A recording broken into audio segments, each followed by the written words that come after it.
রাত ৩টা শহীদ উসমান হাদির কবরের পাশে দাঁড়িয়ে জনপ্রিয় ইসলামিক বক্তা মাওলানা আব্দুল হাই মোহাম্মদ সাইফুল্লাহ টানা কান্না করছিলেন।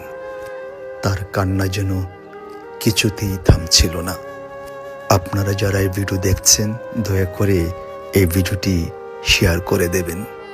ইসলামিক এই বক্তার কান্না দেখে দায়িত্বপ্রাপ্ত নিরাপত্তা কর্মী স্টাফরাও কান্না করছিলেন।